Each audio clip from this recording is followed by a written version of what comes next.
டீச்சர்ஸ்க்கு வணக்கம். English literature with சான்லேருந்து Sanjana. PGTRB English எக்ஸாமுக்கு எப்படி ப்ரிப்பேர் பண்ணலாம் இப்போ இருக்கிற டைமுக்குள்ளே அப்படின்றத ஷார்ட்டாக இந்த வீடியோவில் பார்க்கலாம். இப்போது பிஜிடிஆர்பி இங்கிலீஷ் எக்ஸாம் 2025க்கானது எப்போ நடக்க போகுது அப்படின்னா, டென்டேட்டிவ் மந்த் ஆஃப் நோட்டிஃபிகேஷன் ஆகஸ்ட்டில் கொடுத்துருக்காங்க. அதே மாதிரி ஸ்கெடியூல் ஆஃப் எக்ஸாமினேஷன் நவம்பரில் கொடுத்துருக்காங்க.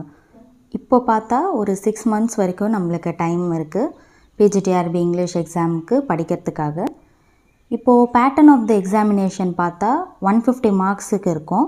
அதில் 110 மார்க்ஸ் மேஜரு, 40 சைக்காலஜி, 10 ஜிகே, மொத்தமாக சேர்த்தா 150 கொஷின்ஸு.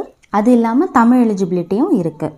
அண்டு பிஜிடிஆர்பி இங்கிலீஷில் உங்களுக்கே தெரியும் 10 யூனிட்ஸ் இருக்குது இல்லைங்களா. அதில் இந்த 10 யூனிட்ஸில் ஈஸி அண்டு டஃப் அப்படின்னு பிரித்தோன்னா, டஃப்பாக இருக்கிற யூனிட்ஸ் பார்த்தா 8, 9, 10 இந்த 3 யூனிட் தான் எல்லாருக்குமே ரொம்ப டஃப்பாக இருக்கும்.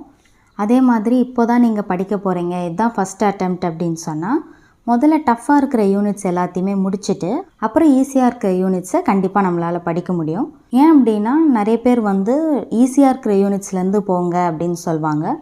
ஆனால் டஃப்பாக இருக்கிற யூனிட்ஸே படிச்சிட்டோம் அப்படின்னா ஈஸியாக இருக்கிற யூனிட்ஸை ஆட்டோமேட்டிக்காக நம்மளால் செய்ய முடியும். இப்போது டஃப்பாக இருக்கிற யூனிட்ஸில் பார்த்தா யூனிட் 10 பற்றி பார்த்தோன்னா, அப்ளிகேஷன் ஆஃப் லாங்குவேஜ் ஸ்கில்ஸ் ஃபுல்லாக கிராமர் ரிலேட்டடான கொஷின்ஸ் தான் வரும். அந்த யூனிட்லேருந்து ஃபுல்லாக கிராமர் பற்றின இன்ஃபர்மேஷன்ஸ் தான் உங்களுக்கு இருக்கும். அப்போது ஒவ்வொரு நாளைக்கு ஒவ்வொரு டாப்பிக்கை பற்றி தெரிஞ்சுக்கிட்டா கூட நம்மளால் ஈஸியாக அந்த யூனிட்டை ஃபினிஷ் பண்ணிட முடியும். இப்போ அதில் ஃபஸ்ட்டு டாபிக் என்ன கொடுத்துருக்காங்கன்னா, ஃப்ரேசஸ், சினோனிம்ஸ், ஆன்டோனிம்ஸ் அந்த மாதிரி கொடுத்துருக்காங்க. அப்படின்னா ஒவ்வொரு நாளைக்கு ஒவ்வொரு டாப்பிக்கை பற்றி விவிடான ஐடியா நம்மளுக்கு இருந்துச்சுன்னு சொன்னாலே அந்த யூனிட்டை நம்மளால் ஈஸியாக முடிக்க முடியும். அதே மாதிரி இப்போ ஒரு கிராமர் டாபிக் படிக்கிறோம், ஃபார் எக்ஸாம்பிள் டென்சஸ் படிக்கிறோன்னா, அந்த டென்சஸை பற்றி டீட்டெயில்டாக டவுட்டு வராத படிக்க நம்ம படிச்சுக்கிட்டோன்னா அவங்க எப்படி கிராமர் வச்சு அப்ளிகேஷன்ஸ் மெத்தடில் கேட்டாலும் நம்மளால் ஆன்சர் பண்ண முடியும். அதே போல் நம்ம இங்கிலீஷ் மேஜர்ன்றதுனால ஆல்ரெடி கிராமர் பற்றின ஐடியா நம்மளுக்கே நிறையவே இருக்கும். அந்த மாதிரி பார்த்தோம் அப்படின்னா ஒவ்வொரு நாளைக்கு ஒவ்வொரு டாப்பிக்கை தெளிவாக படித்தா கூட அந்த யூனிட்டை நம்மளால் ஈஸியாக முடிக்க முடியும். அதுக்கு அடுத்து டஃப்பாக இருக்கிற யூனிட்டுன்னு பார்த்தா unit 9 language, linguistics and pedagogy. இந்த யூனிட்டில் ஃபுல்லாக இங்கிலீஷ் லாங்குவேஜோட ஆரிஜின், ஹிஸ்ட்ரி இதை பற்றியெல்லாம் கொடுத்துருப்பாங்க. இந்த யூனிட்டுக்கு ஒரு புக் சொல்ல போனால் ஜார்ஜ் யூலோட த ஸ்டடி ஆஃப் லாங்குவேஜ் அப்படின்ற புக்கில் இந்த டாபிக்ஸ் எல்லாம் கவர் ஆகுது. இது ஒரு டஃப்பான யூனிட்டாக இருந்தால் கூட இதில் நிறைய டெஃபினேஷன்ஸ் வரும். இப்போது டெஃபினேஷன்ஸ் வச்சு கொஸ்டின் கேட்டாங்க அப்படின்னா அதுக்கான டேர்ம் நம்மளுக்கு என்னென்னு தெரிஞ்சிச்சுன்னா நம்மளால் ஈஸியாக ஆன்சர் பண்ண முடியும். ஸோ இந்த யூனிட்டும் ரொம்ப முக்கியமானது. இதுக்கு அடுத்து கஷ்டமான யூனிட் அப்படின்னு பார்த்தா 8வது யூனிட்டான லிட்ரரி கிரிட்டிசிசம். இந்த யூனிட்டில் ஒரு 11 கிரிட்டிக் பற்றி கொடுத்துருக்காங்க. இதையும் படிக்கிறது ரொம்ப முக்கியமானது.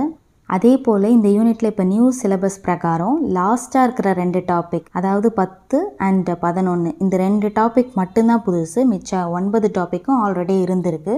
நியூவாக படிக்கிறவங்க எல்லாத்தையுமே படிக்கிற மாதிரி தான் இருக்கும். இந்த 3 யூனிட் முடிச்சிட்டதுக்கப்புறமா யூனிட் 7 பார்த்திங்கன்னா மாட்ரேட் அப்படின்னு சொல்லலாம்.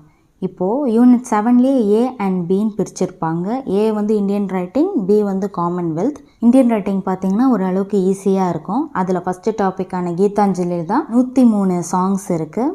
அண்டு பி பார்த்திங்கன்னா காமன்வெல்த் லிட்ரேச்சர்னு கொடுத்துருப்பாங்க. இந்த யூனிட்டில் நிறைய புது டாபிக்ஸ் எடுத்திருக்காங்க நியூ சிலபஸில். நான் சொன்ன மாதிரி யூனிட் 10, 9, 8 அது முடிச்சிட்டதுக்கப்புறமா நீங்கள் யூனிட் 7 வந்தீங்கன்னா நிறைய போர்ஷன்ஸ் கம்ப்ளீட் பண்ண மாதிரி இருக்கும். அதே மாதிரி யூனிட் 5 பார்த்தீங்கன்னா ஷேக்ஸ்பியரோட 4 ட்ராமா கொடுத்துருப்பாங்க. இந்த 4 ட்ராமா தவிர்த்துட்டும் மிச்சம் இருக்கிற ட்ராமாவில் கேள்விகள் வரத்துக்கான சான்சஸ் இருக்குது. ஸோ எல்லா ட்ராமாவை பற்றி உங்களுக்கு என்னென்னு ஒரு அவுட்லைனாக தெரிஞ்சிருக்கணும். இந்த மாதிரி ஒவ்வொரு யூனிட்டில் இருக்கிற ஒவ்வொரு டாப்பிக்கை ரொம்ப கான்சன்ட்ரேட் பண்ணி நம்ம படிக்கணும். இப்போது இந்த மந்த் ஏப்ரல். இப்போ படித்தா நம்ம பாஸ் பண்ணிவிடுவோமா அப்படின்ற தயக்கம் உங்களுக்கு இருந்தால் அந்த தயக்கமே தேவை கிடையாது. இப்போ நீங்கள் டெய்லி ஒவ்வொரு டாப்பிக்காக படித்தா கூட தாராளமாக பாஸ் பண்ண முடியும்.